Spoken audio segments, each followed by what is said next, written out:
bien maintenant que vous allez assister à un championnat du monde de full contact, attention championnat du monde titre unifié, puisque l'Espagnol Antonio Lopez est champion du monde dans la catégorie des moins de 60 kg version ISKA, International Sport Kickboxing Association, face à Abel El Kandili, champion du monde de la même catégorie mais version WACO Pro, World Association Kickboxing Organization.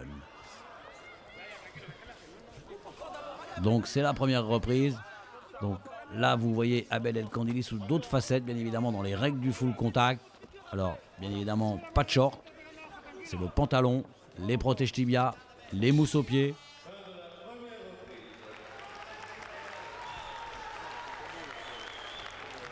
On aperçoit dans le camp d'Abel El Kandili Yves Stéphane, un monsieur qui a fait beaucoup de choses pour Abel. Et donc une organisation signée Eric Roméas, l'un des, si ce n'est le plus grand promoteur actuel du full contact en France. Alors, bien évidemment, la différence entre le kickboxing et le full contact, eh bien, les low kicks, la frappe dans les jambes est complètement prohibée. On tape au-dessus de la ceinture, mais on peut faire confiance à Abel El Kandili. C'est un véritable caméléon des boxe pieds-points. Aucun problème pour notre champion qui s'adapte, mais alors sans problème, aux règles dans lesquelles il évolue. Des très bons travail d'esquive, travail du buste, des remises avec les jambes. Mais il faut se méfier de cet Espagnol. Il est champion du monde.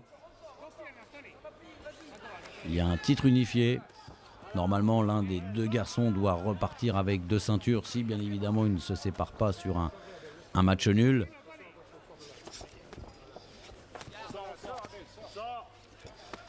Donc là, bien évidemment, la stratégie de combat est complètement différente que dans le kickboxing, puisqu'on ne casse pas les appuis de son adversaire. Donc un travail différent. Et là, bien pour le moment, c'est l'Espagnol qui avance sur le Français. Notre Français d'origine marocaine, d'ailleurs, nous pouvons le signaler. Ah là, il va peut-être s'en donner à cœur joie sur les coups de pied retournés. Abel El Kandili, c'est vrai qu'en full contact, c'est peut-être un peu plus facile. Enfin, il y a moins de prise de risque à les placer puisqu'on ne se fait pas frapper dans les jambes. Il ne faudrait pas s'accrocher là du côté. Regardez, encore un très très beau coup de pied retourné d'Abel El Kandili qui remet à distance l'Espagnol avec un front kick. Belle reprise du Français. Et là, on voit un Kakatoguiri, un coup de pied marteau. Superbe ralenti d'Emmanuel Darley. C'est parti pour la reprise suivante. Il se défend pas mal cet Espagnol, hein. Il n'est pas venu pour perdre le combat. Mais regardez encore cette remise en high kick d'Abel El Kandili. Kakatoguiri, donc coup de pied marteau.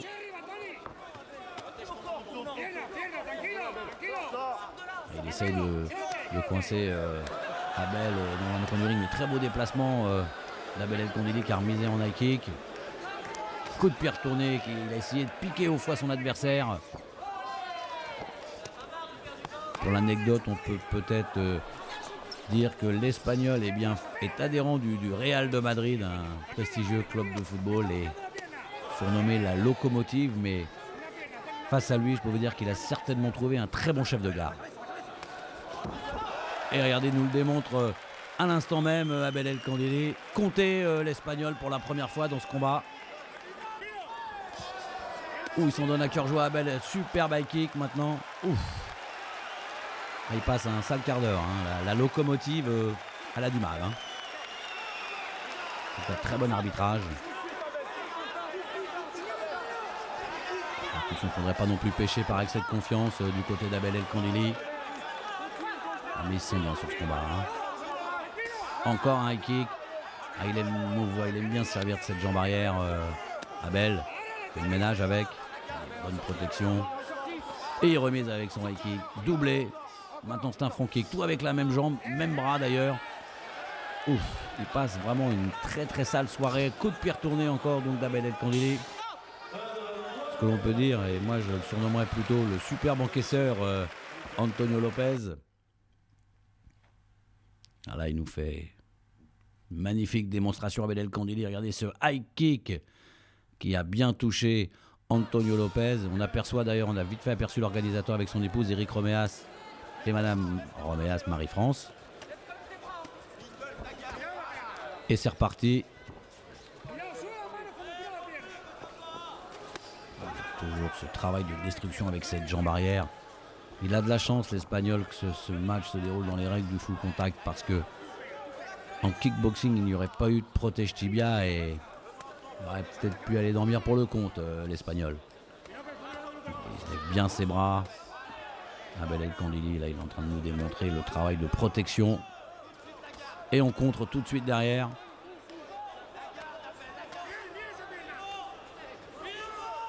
Il joue bien également avec les cordes, Abel El Kandili. Ah, il ne se laisse pas enfermer, il bouge bien, il circule bien sur le ring. Il anticipe tous les coups d'Antonio Lopez. Pour tout de suite remiser derrière. Voilà, un petit balayage. Ah, il démontre toutes les techniques du full contact sur ce combat. Abel El Kandili, on a eu les coups de pied retournés. Kakato Guerri, encore un coup de pied retourné. Toutes les techniques de haut point, que ce soit en crochet, en uppercut, crochet des deux mains, les déplacements, high kick. Regardez, superbe travail à montrer dans toutes les écoles de full contact et de boxe pied-point d'ailleurs.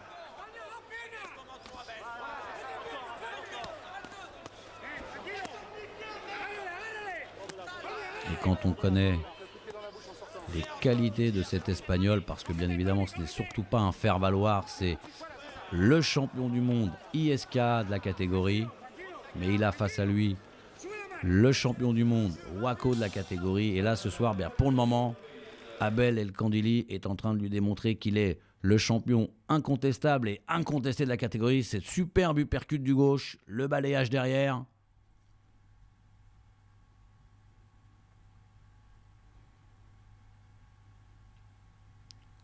En fait, on a un taureau face à un magnifique matador. Je vous laisse deviner qui est le matador.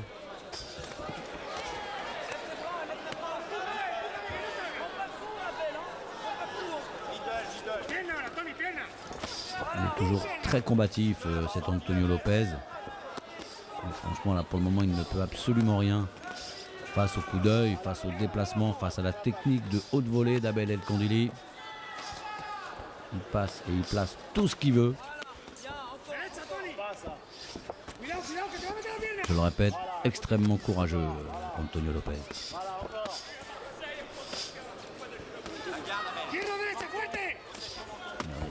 Série de points qui termine en uppercut. Et ensuite, il envoie la jambe arrière en middle kick.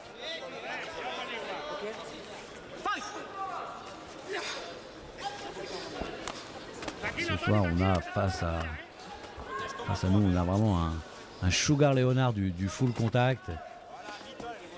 Très fluide, mais toujours efficace, Abel El Kandili. Superbe déplacement. Circuler quand il le faut. Avancer quand c'est nécessaire. Remiser au bon moment.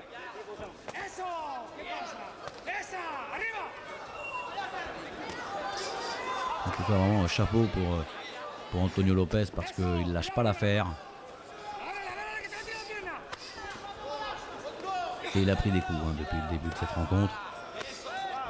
Et c'est pas fini. J'ai cherché très loin ça, cette gauche Abel. Et il est sous les coups, Antonio Lopez.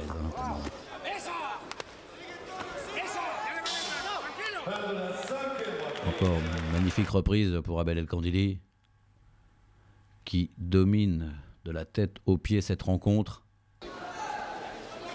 6e round.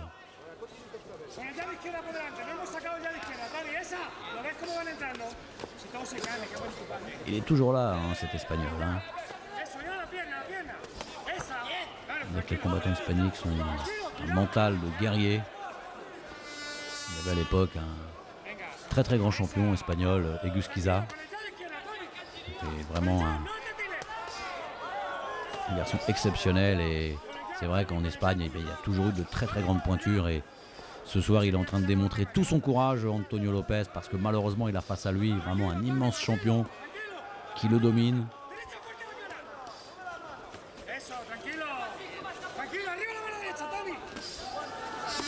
Il n'arrête pas de reviser, tout le temps en mouvement, Abel.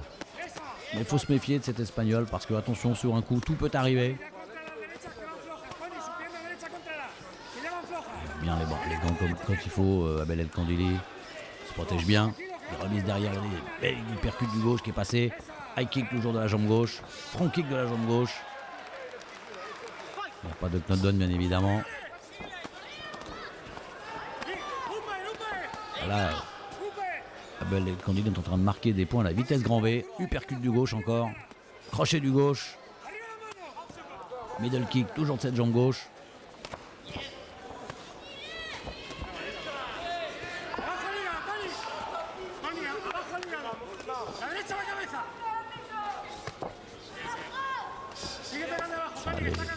Les règles du full contact n'ont pas l'air vraiment d'handicaper Abel El Kandili.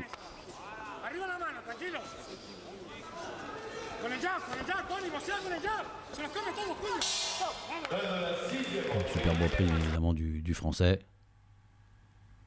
Le front kick qui a déstabilisé et envoyé Antonio Lopez au tapis. Même s'il n'a pas été compté, alors psychologiquement bien. C'est pas très bon pour l'Espagnol bien évidemment, qui continue à être dominé.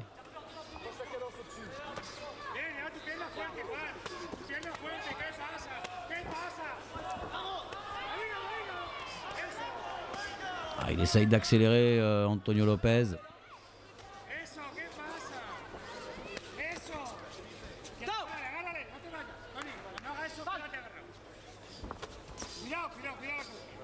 Toujours le remarquable travail avec ce bras gauche, bras arrière et cette jambe gauche. Sans bien évidemment jamais oublier non plus de travailler avec l'autre bras, que ce soit en crochet ou en uppercut. Mais là pour le moment, il continue à faire un festival avec cette jambe gauche.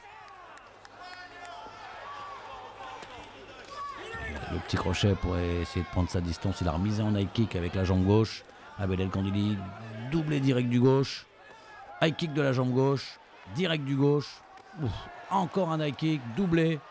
Il n'en peut plus Antonio Lopez et il est toujours debout.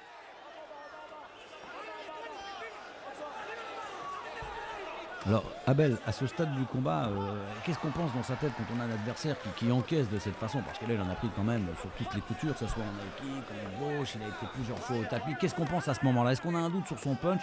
Dis-moi Abel. Honnêtement, c'est vrai que je n'ai jamais vu une résistance comme celle-là. Hein. C'est vrai que Lopez, je savais que c'était quelqu'un qui était très résistant. Je m'étais renseigné un petit peu sur ses qualités de boxeur et de résistance. Donc tout le monde me disait, mais tu verras, c'est quelqu'un qui avance constamment, qui sait pas reculer et qui encaisse comme pas possible.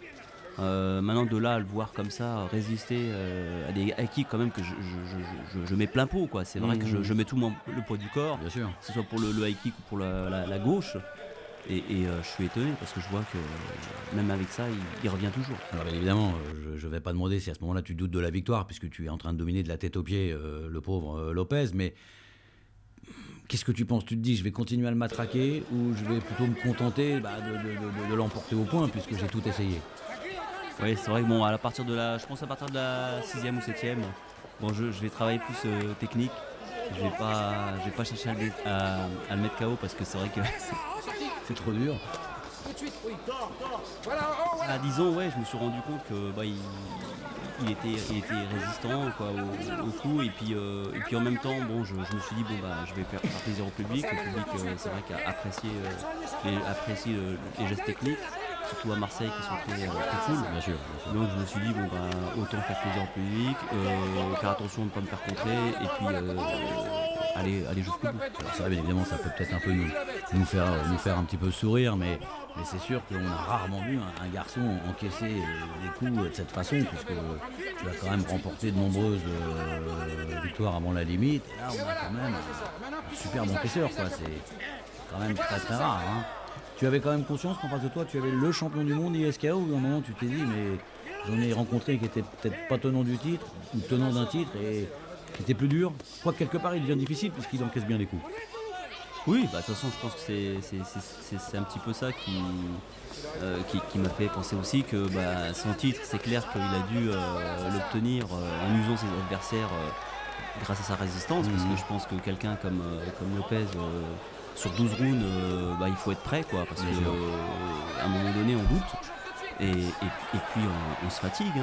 Surtout comme on voit donc sur ces images, tu le martèles constamment, tu lui laisses pas prendre je dirais la direction du combat, mais il n'arrête pas, hein, il est toujours présent. Hein. Oui, non, il remise aussitôt. Donc j'ai beau enchaîner, le toucher, je dirais bien, en plein pot. Quoi. Ouais, nappé, C'est quand même des coups qui prend en pleine tête. Mais il revient toujours, et puis il reste là sur son rythme, il avance constamment. Donc là je me dis, c'est clair que l'épreuve de force, c'est pas la peine, hein, donc j'ai plutôt misé sur la technique, sur, Ensuite, ouais, bien sûr, surtout qu'on sur le voit. les enchaînements. Il a le visage alors complètement tuméfié. Ouais. Preuve tout de même que les coups sont arrivés. Hein. Ouais, mais écoute, de toute façon, je les appuyais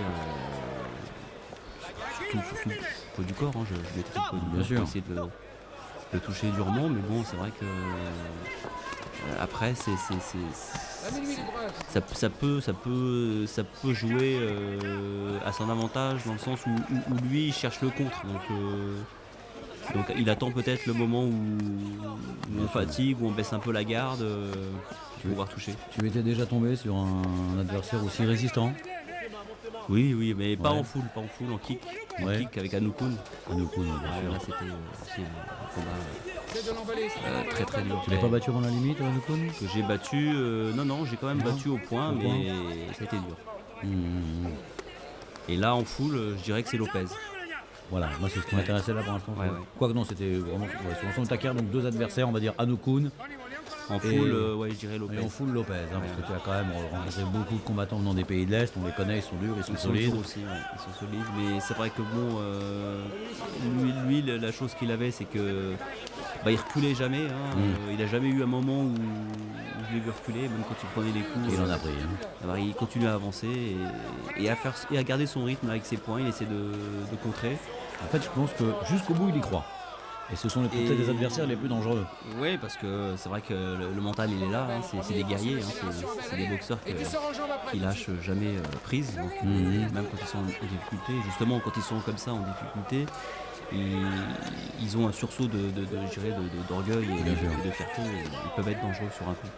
Donc voilà, tu continues à le matraquer sous tous les angles. Mais il est toujours là, il avance. Hein. Il est là, voilà. Donc là je souffle un peu, Bien sûr. je me protège. Hein, surtout, je me garde. On voit d'ailleurs, hein, bonne protection, ensuite tu sors bien du coin neutre. Encore une reprise, bien évidemment, emporté haut la main ou le coin. Là, bon, c'est vrai que dans le coin, on se dit que bon, il valait mieux continuer sur la technique, essayer de marquer un maximum de points. Voilà. D'assurer Le tranquillement. chaos, s'il doit venir, il viendra tout seul. Ouais, parce que là, il serait déjà venu peut-être. Hein. Parce que sinon, il serait déjà venu.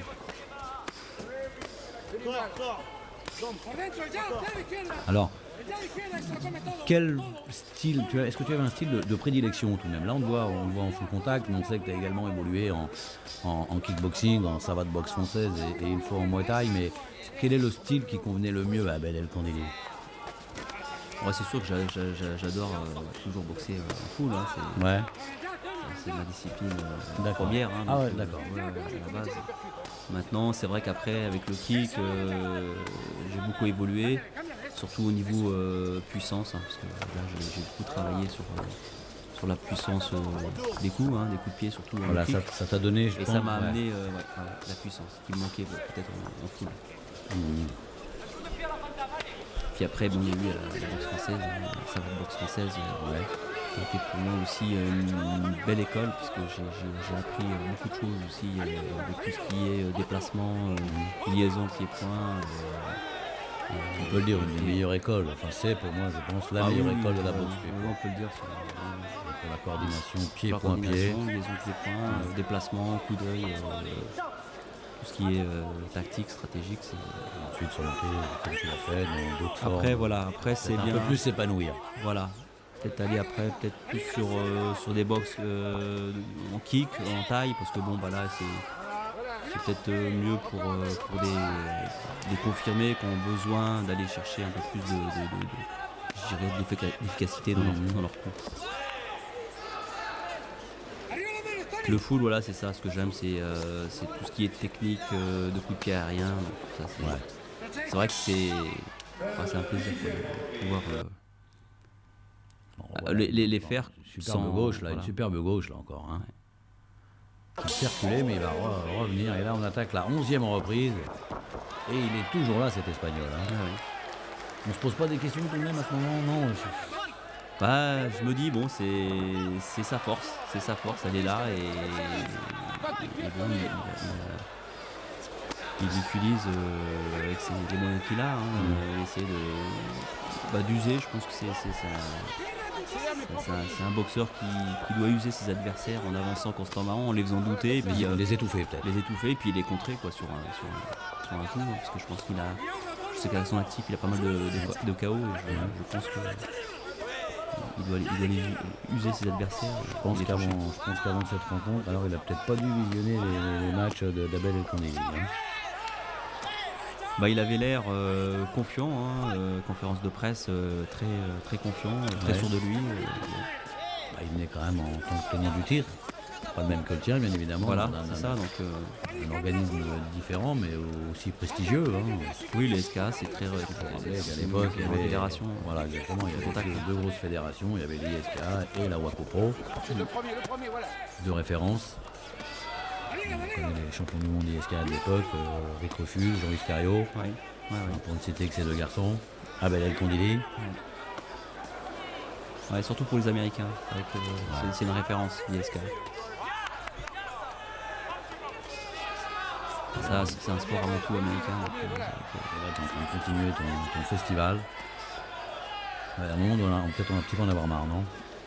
Ouais, disons que là, bon, je continue, je continue à faire mes enchaînements, sans vraiment chercher le coup dur, parce que Tout en restant, je pense, tout le temps extrêmement vigilant. Par contre. Et vigilant, bien sûr. Surtout qu'il continue toujours à avancer. Bon, il a des réactions des fois un petit peu qui peuvent être dangereuses. Toi aussi, là, on sur a des vu, crochets. on a vu encore un bel uppercut du gauche. On voit le coup de pied retourner. Là, tu te fais plaisir. Oui, voilà. Donc, de temps en temps, faisant attention, j'essaie d'utiliser des techniques aériennes comme ça. Bien sûr. Et là, on attaque la 12e et dernière reprise. La 12e et dernière, ouais. C'est marrant parce qu'en full contact, tu plaçais tout de même des techniques dont tu prenais pas le risque en kickboxing, en l'occurrence le kakatogeri, le coup de pied marteau. Oui. Pourquoi? Bah, il n'y a pas les coups de pied dans les jambes, c'est clair que c'est plus facile. On a moins d'appréhension, on ose plus de choses qu'on pourrait le faire en kick ou en taille ou en BF, parce qu'il n'y a qu'en full en fait qu'il n'y a pas de coups de pied dans les jambes.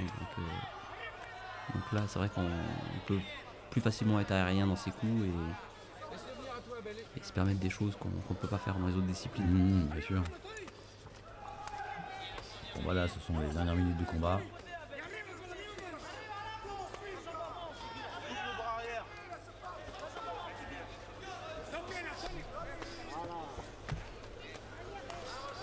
Et il continue encore à avancer au 12e. Ouais. Toujours là. Il n'a pas reculé, il n'a jamais reculé. Jamais. Hein. Ah non. Mais ce qui est très intéressant sur ces 12 rounds, c'est que vous avez toujours gardé le même rythme. Oui, bah, disons que le fait qu'il avance, bah, j'étais obligé de répliquer, de remiser pour le faire reculer un petit peu quand même, parce que pour l'empêcher de travailler aussi. Hein.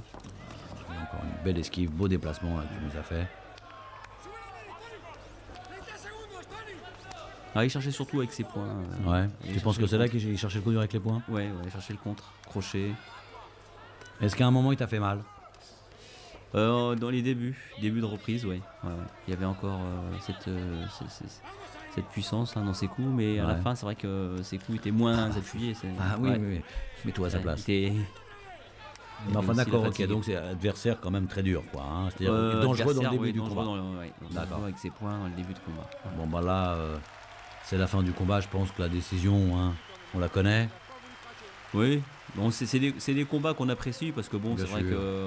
qu'on peut faire étalage de son savoir, de ce Exactement. de ce qu'on maîtrise au niveau de son sport. Et bon, là, ça m'a vraiment permis de. Tu t'es fait plaisir. Ouais, ouais. C'est confirmé d'ailleurs. Voilà, victoire au point d'Abel El Kandili. Avec la remise bien évidemment de la ceinture, remise par Eric Roméas. Je rappelle donc l'organisateur de cette soirée, le plus gros promoteur de full contact en France, ça c'est clair et net. On aperçoit derrière Olivier Muller qui était le responsable européen De l'ISK. de l'ISK. Donc Je crois que tout le monde l'a vu. C'était quelqu'un de très très très dur. Parce qu'il a été plusieurs fois au tapis, il se relevait et puis il est reparti. C'est un client. Un adversaire très, très physique, très physique. C'est pour ça qu'à la fin je savais que j'allais peut-être pas l'avoir sur un KO. Sinon c'était peut-être moi qui aurais été mis KO à ce jeu-là. Donc j'ai préféré faire plaisir au public de Marseille qui est nombreux. Merci. bon, bien écoute, donc à Abel, avec cette victoire, eh bien, tu unifiais le titre, tu prenais dans la catégorie des moins de 61 kilos, donc le titre Waco Pro et ISK, je pense un magnifique souvenir. Oui, tout à fait. C'est vrai que pour moi, c'était la consécration, hein, tout à fait. Que ce soit en full, c'était important pour moi d'unifier. C'est une belle, je dirais, c'est une belle unification parce que j'attendais ça depuis très longtemps, hein. Je suis champion du monde donc en full depuis 91. Donc là on est en 96, ouais, 5 ans après, c'est très bien. Et est-ce que tu sais, durant ta longue carrière, mais là cette fois-ci tout style confondu, combien tu as disputé de titres mondiaux? Championnat du monde, j'en ai fait pas loin d'une vingtaine. Donc c'est des combats, c'est vrai, qui sont difficiles dans la longueur, puisque Bien sûr. il y a 12 rounds et il faut tenir 12 rounds. C'est vrai que ça n'a rien à voir. Je peux vous dire que faire 12 rounds, que ce soit pour n'importe quel boxeur, c'est très très difficile parce qu'il faut avoir toute une préparation. Bien sûr. On ne se prépare pas pareil en 12 comme en 5. Et je peux vous dire qu'en 12 rounds, on a intérêt à avoir une grosse préparation. Alors bien évidemment, Abel, on ne peut pas conclure cette interview sans parler d'une personne qui a été importante au sein de ta carrière. Dans ta carrière, c'est la présence de ton frère, Khalid El Kandili. Tu peux peut-être nous dire quelques mots sur lui? Oui, tout à fait. C'est vrai que Kali m'a beaucoup apporté, ne serait déjà pour m'avoir mis le pied dans l'étrier, hein, parce que c'est quand même lui qui a commencé, qui a été champion du monde, qui m'a donné un petit peu cette motivation et l'envie de suivre ses traces. C'est vrai qu'il m'a accompagné pendant les moments les plus importants. D'accord, donc ça c'est un petit coup de chapeau évidemment qu'on est obligé de lui rendre. Ah oui, non mais c'est clair que le grand frère a beaucoup contribué à ma réussite. Et d'ailleurs, à l'instar de toi, eh bien, il a également brillé en boxe française, Oui, en kickboxing en kickboxing et en full contact. et en full contact. Tout à fait. Merci beaucoup Abel et je te dis à bientôt. Ouais, à bientôt Pascal, merci. Ciao. Ciao.